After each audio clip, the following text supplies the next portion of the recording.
So my name is Thomas Boerner. I'm a mechanical engineering by training. I did a master's here at UC Berkeley, and most of the rest of my studies was back in Germany. I work for CarWave as a simulation engineer. I focus on fluid dynamics and simulations. And next to me is my colleague.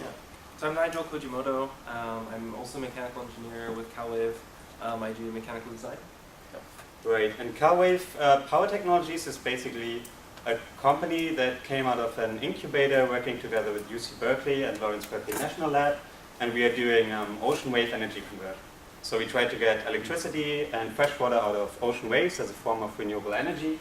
And what all of this has to do with hybrid simulation, I'm going to try to explain in the next couple of slides. And then we're going to have a look at our application, our specific application. The work we were conducting with Peer Together was a joint research project under the umbrella of an SBIR STTR grant. That was basically, most of the work was conducted last year over a course of, let's say, 6 months, something like that, in the order of magnitude. And let's see if that works. Perfect. So after a short introduction to wave energy conversion, just to give you a broad overview of what is important and what is it actually about, we're going to talk about why is it actually important to include hybrid simulation testing for parts of our system. Then quickly go over the computational domain, the physical domain, what we actually constructed in civil engineering in the department, and then the coupling and the hybrid simulation itself. So ocean wave energy conversion is in theory pretty simple. The idea is that you have oscillating particles which basically oscillate up and down. They excite any kind of rigid body which then gets, in the best case, into resonance. So we want resonance in that case to oscillate with a maximum amplitude. From this kinetic energy we try to use in a power conversion step, we try to convert that kinetic energy into electricity basically. That would be the ideal case. In general, ocean wave energy conversion has a really, really high energy density due to the density of water. It's baseload capable in general. That's what we project in the future if we can really use that form of resource. It's very well predictable up to a week or 2 weeks in advance. Sorry. It has a huge potential all around the world, especially like on West Coast. It's CO2 neutral and it has very high efficiencies. So it doesn't have, for example, a theoretical limit like the Betz factor in wind energy. That doesn't exist for wave energy in general. So there's really a lot of advantages that make wave energy conversion in general very promising as a form of renewable energy. So why is wave energy conversion not yet being done? Why is it not like already out there in like huge farms, you would ask? In general, there was a first generation of ocean wave energy converters already out in the ocean with full-scale machines. That was around 2000, 2010, most of these machines. So there's some pictures, I know they're kind of small for the people sitting in the back, but basically these were full-scale machines, and if we talk about full-scale machines, most of the dimensions of these machines are like in the order of multiple tens of meters. So these are not small units, these are like large ocean structures that basically try to harness the energy from ocean waves. Multiple of these full-scale projects, they failed due to technical reasons or due to lack of funding, or just the development cycles were too large to really keep on running those projects. But a lot of them, as said, also failed just due to sheer technical failure. Because of lack of testing for subcomponents mostly, and low efficiencies too. So currently there is no commercial wave energy conversion project in the world. Not in the US, nowhere installed in the world. There's single research units, again at full scale, and the topic is ramping up. In general, the research topic, a lot more funding gets spent again into that field of renewable energy, and like more and more people and companies look into that. So basically, that's what we also focus on. Our goal is definitely to try and to build a type of ocean wave energy converter that we see as very advantageous, that harness the ocean wave energy. So that being said, the real world is not as simple as the ideal world. You have like oscillations that are highly nonlinear. It goes not only in 1 degree of freedom, it's like multiple degrees of freedom oscillations. That also applies to your oscillating body. It's a highly nonlinear multi-body motion, or like single or multi-body motion that you have to embrace in these processes. and that power conversion step especially, that's not a simple process going from an oscillating body to really harness the kinetic energy in multiple degrees of freedom and to extract electricity out of it. And most important is that none of these steps only act in one direction. So all of these steps also have an effect back into the resource, right? So however my power conversion step is behaving, that will have an effect on how my body is actually moving. Makes sense, right? And that also has a strong effect of how my body or my structure interacts with incident ocean waves. So there's it's a strong coupling between all of these ideal processes along the way from the resource all the way to the electricity. In terms of the power conversion chain, Nigel, you step in there? Yeah. Should we switch mics when we switch? Yeah, later.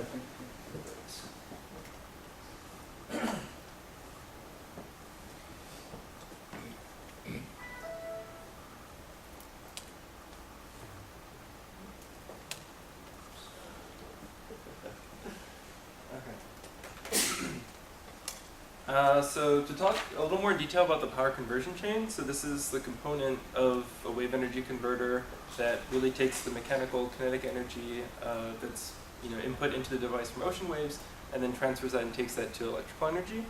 So there's a number of different ways that some developers have gone about trying to implement power conversion change. In general,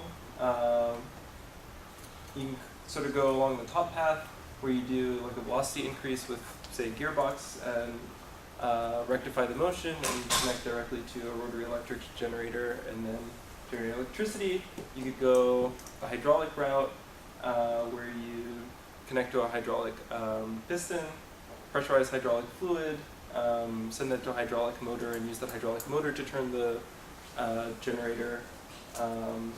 Or you can even do something like a direct linear electrical generator and convert just straight to electricity. For our specific application, especially when we were doing this project, we were looking at the hydraulic option, and that's what we ended up pursuing. And then just to clarify, so the power conversion chain is really this box step where you're taking the mechanical motion and then going to electricity. So it covers all of those separate stages. So why are we interested in hybrid simulation? So as Thomas was saying, a lot of the full-scale systems that have been deployed, they're incredibly large. The Plamis was 150 meters long. And really, you don't have that many, you don't get that many attempts, I guess, in wave energy. So really, you want to do as good as you can the first time. And so as much de-risking that you can do before you deploy at full scale, the better. And so hybrid simulation we see as a method of de-risking some of our components and being able to test them.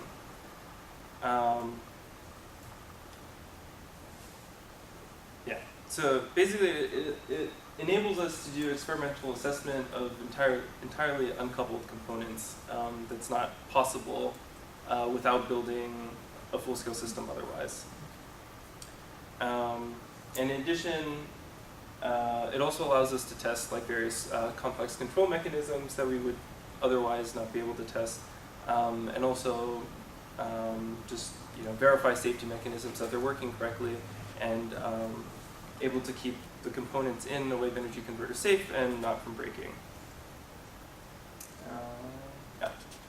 And then we'll go back to Thomas. Sorry to go back and forth. We swap a little bit between each other because it's such a coupled system that we need to swap. Yeah. Energy conversion. Yeah. Alright. So this slide basically shows just a general overview of how we couple both the computational domain with our simulation. It was ultimately done in a MathWorks Simulink environment, and then the domain interface, how we call it, which basically is the coupling, and then the physical domain, which is really the specimen that is under assessment in a laboratory environment. As you can see here on the left side for the computational domain, this is a side view of just a very, very simplified wave energy converter model. You have the air and then the water body with a seafloor here. You have incident waves coming from the left side, you have the absorber body, which is just, in this case, modeled as a simple box, and then you have one of those hydraulic cylinders, or basically power takeoff unit, that acts as the power conversion chain. And the incident ocean waves, they interact with a solid absorber body in a wave-body interaction process. Then from the oscillating motion or from the kinetic motion, again, our power takeoff unit is excited. What we have as an output of our computational domain is digital PTO displacement signal and also velocity signal. This is basically transformed then into an analog signal, and with a control and actuator controller that we'll talk about in a later slide again, we basically have in the physical domain our actuator, which is displacement controlled then. The actuator is coupled to a load cell to measure forces, and ultimately this entire assembly is then connected to the hydraulic cylinder on which the hydraulic power conversion chain is, everything is like attached to that. We measure, of course, next to various variables like, again, displacement and velocity. The important one is probably the force from the load cell, which we feed back into our simulation, ultimately then with a digital force signal. And in the simulation, we pick up those forces, simulate how our power conversion, or simulate how the absorber under interaction between the ocean wave forces plus the forces exerted from the power conversion chain would behave, and then the process continues. So it's a closed loop with digital displacement controlled on the actuator and force feedback into our simulation, basically as a hybrid simulation scheme.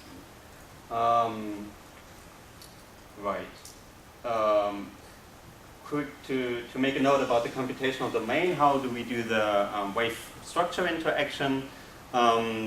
Solving it in a full computational fluid dynamics solver would take too long, with like a volume mesh that would take too long. So we have a linear so-called boundary element method solution, which is already a pretty good approximation of what forces get exerted on such an absorber body from incident ocean waves. So the modeling and the meshing of such an absorber body is done as a pre-processing step, as well as getting a linear boundary element method solution as a baseline solution, as a database, which is all done as a pre-processing step. Then basically we use this database, which comes out of our pre-processing steps, we use it as a database in our Simulink multi-body solver. So we use, it's a regular multi-body simulation that we use in Simulink, which then gets coupled to the experimental domain in the next step. But basically we solve for the kinematics in our multi-body solver, and that's in real-time runtime. So most often those kinematics are also very highly nonlinear, that require a numerical solution to it, that cannot be done in an analytical way. Plus, as said, those databases, they are kind of large and also kind of complex. So that really requires the use of Simulink as a very suitable tool to do so. Right. To look a little bit more into detail of what's happening in the computational domain in the Simulink solver. In general, well, it solves the equation of motion with the mass times acceleration. And these are the excitation forces from the waves. We have radiation forces also, because as you can imagine, when the absorber body oscillates up and down, you also radiate waves, right? So if you have like a structure, for example, in this example, a rigid structure underwater, and you would like move it up and down, you would also radiate waves from it. So there are forces coming from that. And then we have some nonlinear force terms next to it that we do not have to discuss, but it's just a sum of forces. But also there is a force that gets exerted from the power takeoff unit, again, onto that absorber body. So that's the important one we care about. And as said before, this force of the power takeoff unit can be described as like a force that is depending on the displacement and also on the velocity. That's why those two variables are of interest for us. Yeah, and then the physical domain, just a little bit more. Okay. Right. So then moving into the physical domain, so we basically take up the force output from the simulation, put it into actuator controller, and that gets put into an actual, in this case we're also using a hydraulic cylinder as an actuator in our hybrid simulation system. So we command, we use a load cell to read and confirm, and that drives our specimen power conversion chain, which basically consists of this hydraulic cylinder, power takeoff unit, connected to the rest of a more complete hydraulic system. And then that signal that we read then gets fed back into the simulation to sort of close the loop. So in general, desirable power conversion chain characteristics that we're looking for. Really the challenge in this case is to convert really low speed, high force oscillations eventually into grid compatible electricity. It's really desirable for us to have some form of power smoothing or temporary energy storage, and the reason for that is you have these variable oscillations and power input from your waves, and eventually what you want is really smooth, single level of power output that you supply to the grid. And so we want to use temporary energy storage to basically take off the peaks and sort of average out the power over short periods of time. And then last, we want to be able to have some level of control over the force-velocity relationship of this hydraulic cylinder here. So being able to control that relationship allows us to affect the hydrodynamics and allows us to kind of optimize the capture efficiency of our device.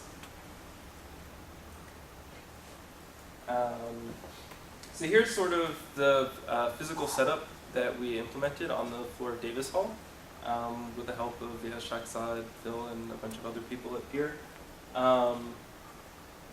So here we have the actuating cylinder, we have the load cell, we have our passive PTO cylinder, and then at the bottom you can see a couple accumulators, and on this back we'll flip to there. But that's sort of where we have all the other hydraulic components. And essentially it's a pretty messy picture, it looks pretty complicated. But really we just have 3 different accumulators, and the idea is that we're using those to provide the temporary energy storage I was talking about earlier. And we have a number of valves that we use to switch between which accumulators are engaged at different times. And that also allows us to then have a level of control on the actual force-velocity relationship that we get in our cylinder.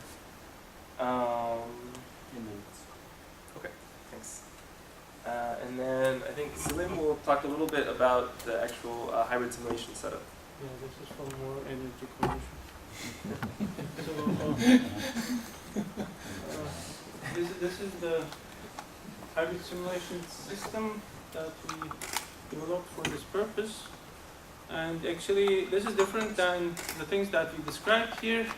It consists of only 2 components: the controller and the PC with a D-Space controller board.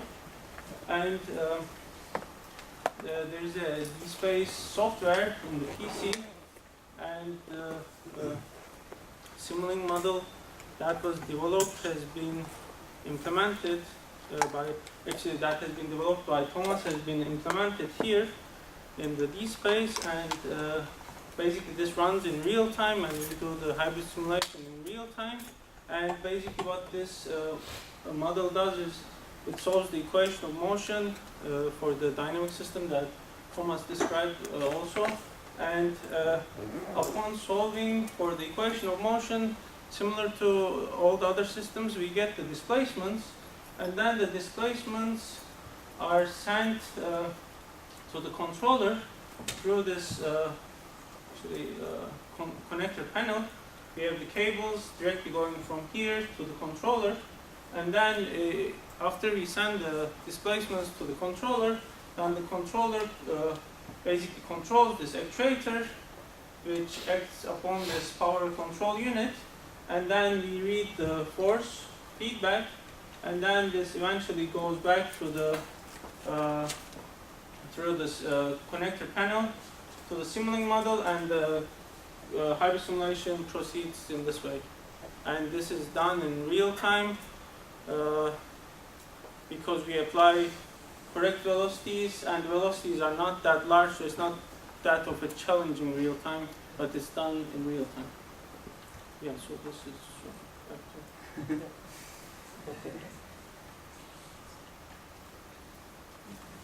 Okay, sorry to go back and forth so much today. Just to talk about some of the preliminary results that we got from this testing that we did. So here on the left here, we're sort of just showing some of the typical force states that we're able to achieve. And it's not a lot, and it's not as finely controlled as we might want in an ideal PTO system. But usually with the type of accumulator systems that we sort of modeled this power conversion chain after, you really only actually get 2 different force states, aside from their safety states. And here we actually have 3 positive and 3 negative states, as well as this is a safety state with really low forces, and this is a safety state with really low displacements, and thus high forces. And then over here, this is just an example of what our sort of force output looked like when we're actually running hybrid simulation. So here we're actually modeling a complex irregular C state coming into contact with the device, exciting the absorber, exciting the power conversion chain,